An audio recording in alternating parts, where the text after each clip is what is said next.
Om Swastiastu, salam kebajikan, salam rahayu, salam damai sejahtera, saudara setanah air, sebangsa dan setanah air Indonesia. Saya Hendro Firleso.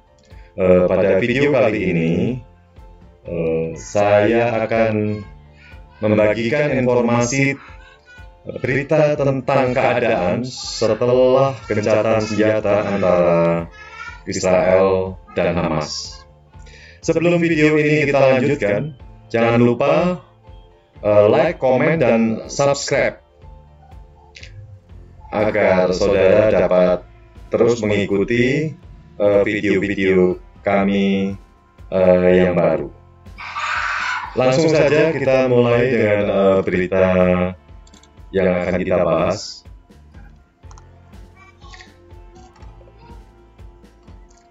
Berita ini bersumber dari BBC News Indonesia dan diambil oleh Detik News yang disiarkan pada tanggal 22 Mei jam 16.30 sore. Judul daripada berita ini adalah Bantuan Kemanusiaan Tiba di Jalur Gaza Usai Gencatan Senjata Israel Hamas.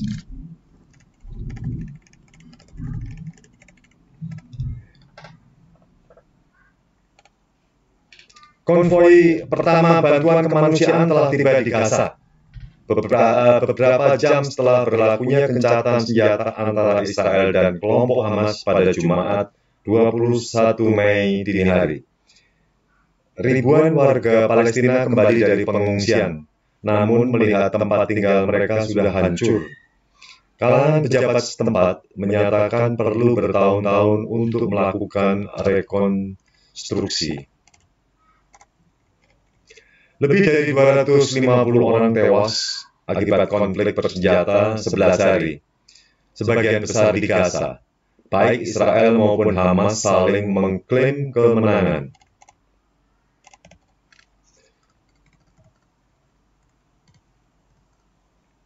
Di Israel Selatan, para warga turut merayakan gencatan senjata.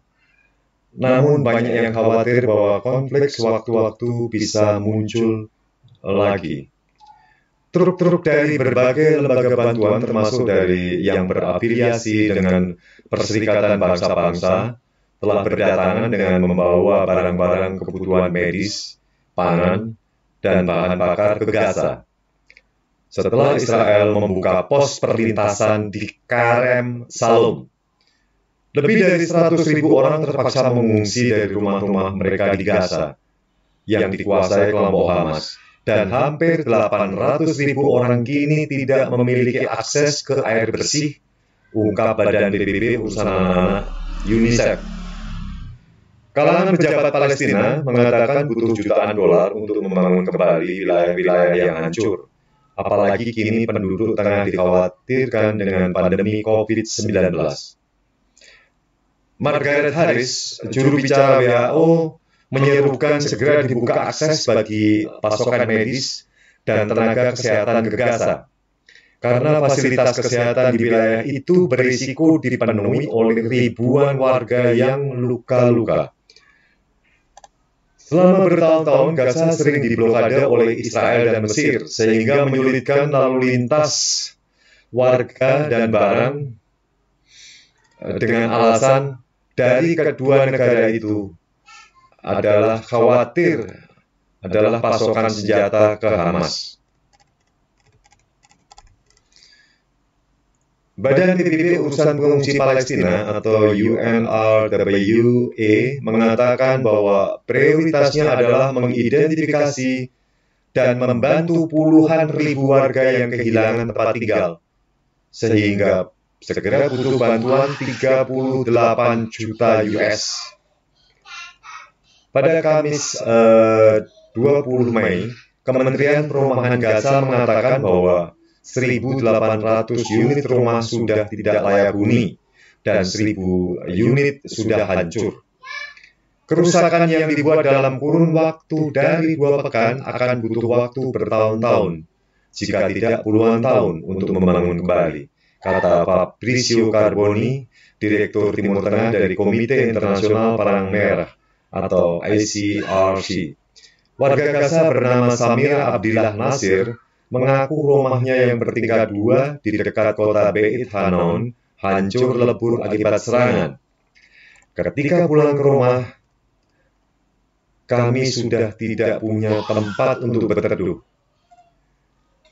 Sudah tidak ada air, listrik, tempat tidur, semua sudah tidak ada lagi, kata Samira kepada kantor berita Reuters. Kami pulang ke rumah yang sudah hancur seluruhnya. Warga lainnya bernama Ashar Ansar kepada Associated Press mengatakan, kami melihat kehancuran yang begitu besar di sini. Baru kali ini kami menyaksikannya.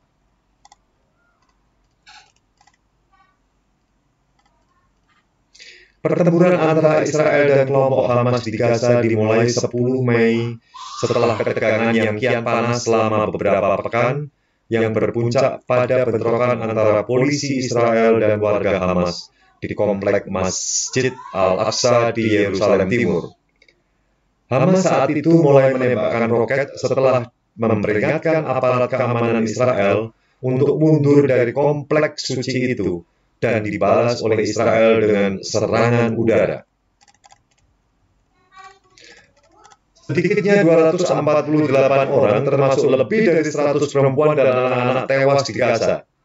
Menurut Kementerian Kesehatan setempat, Israel mengklaim telah membunuh sedikitnya 225 militan selama pertempuran 11 hari. Namun Hamas belum mengumumkan data soal jumlah anggotanya yang tewas. Di Israel, 13 orang termasuk 2 anak-anak dan seorang tentara tewas, ungkap layanan medis negara itu. Sementara itu, banyak keluarga Yahudi bisa meninggalkan tempat perlindungan darurat. Perbatasan darurat sudah dicabut dan semua sekolah akan dibuka kembali pada Minggu. Militer Israel mengatakan bahwa Hamas menembakkan lebih dari 4.300 roket selama konflik. 90% diantaranya berhasil dihancurkan oleh sistem pertahanan udara kubah besi. Namun ada sejumlah roket Hamas yang lolos dan menghancurkan sejumlah bangunan, termasuk rumah-rumah warga dan sinagog. Banyak roket yang ditembakkan mengarah ke kota-kota di Israel bagian selatan seperti Ashkelon. Warga setempat bernama Tami Samir kepada kantor berita Reuters mengaku senang bahwa konflik sudah berakhir. Namun dia juga yakin akan ada eskalasi baru. Di kota Ashdod, warga 25 tahun bernama Damkiri mengatakan Israel harus terus menyerang Hamas sampai hancur, sambil menambahkan, tinggal menunggu waktu hingga ada operasi berikut di Gaza.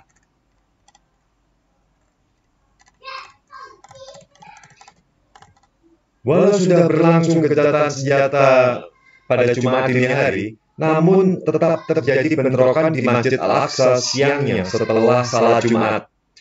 Polisi Israel menembakkan granat kejut ke para pemrotes Palestina yang melempari mereka dengan batu dan bom bensin ke petugas.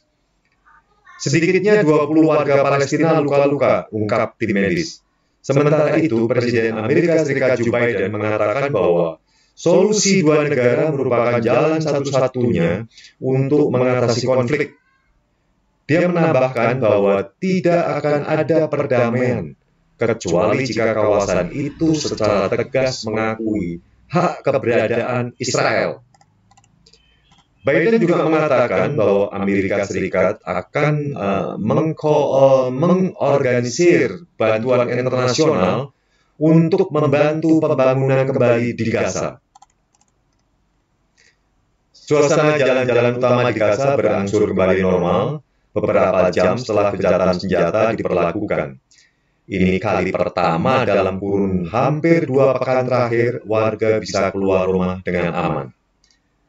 Namun banyak keluarga yang harus berjalan di atas reruntuhan bangunan dan anak-anak berjalan berhati-hati menghindari pecahan-pecahan kaca. Mereka memandangi gedung-gedung yang hancur dengan tampak pasrah. Mungkin melihat dampak kehancuran ini relatif lebih mudah ketimbang mengalami secara menegangkan berada di bawah ancaman serangan udara. Di suatu ruas jalan di pusat kota Gaza terdapat bangunan Al-Sarok yang sudah jadi puing-puing. Nama bangunan itu artinya matahari terbit. Itu adalah gedung tinggi ketiga yang dibom militer Israel karena dianggap digunakan oleh militan. Sebuah mobil melaju dan seorang anak di dalamnya sambil memakai kefiyeh muncul dari atap mobil dengan mengacungkan jari tengah dan telunjuk pertanda menang.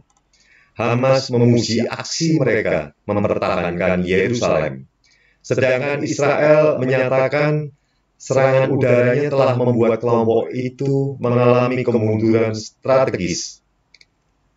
Masyarakat memang menyambut baik gencatan senjata itu, namun juga sadar itu mungkin hanya menunda hingga terjadi konflik berikut yang tidak terhindarkan.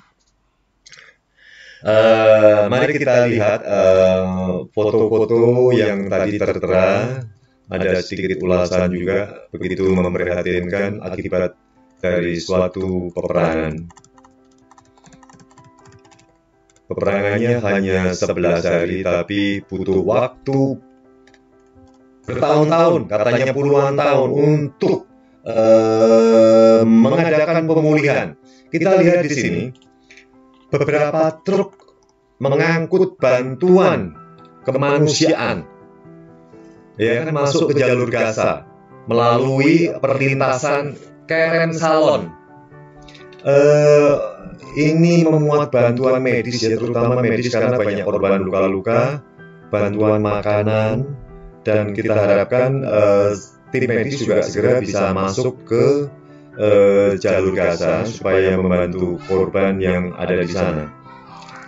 Ini sungguh memprihatinkan. Tapi untung bantuan segera datang dari negara-negara yang berafiliasi dengan Persatuan Bangsa-Bangsa. Kita lihat di sini. Cantik-cantik ya. Banyak warga Palestina di Gaza menemukan rumah mereka sudah hancur lebur. Ini kita lihat nih anak-anak sekolah ya. Mereka ini anak-anak Palestina ya. Kita tidak tahu Palestina itu kan keturunan dari banyak negara Timur Tengah. Kalau dia keturunan daripada Israel itu negara orang-orangnya kayak cantik-cantik dan cowok-cowoknya ganteng-ganteng. Di situ kita lihat legenda seperti apa namanya Hercules, ya kan, seperti cewek-cewek itu yang di patung-patung itu memang cantik-cantik.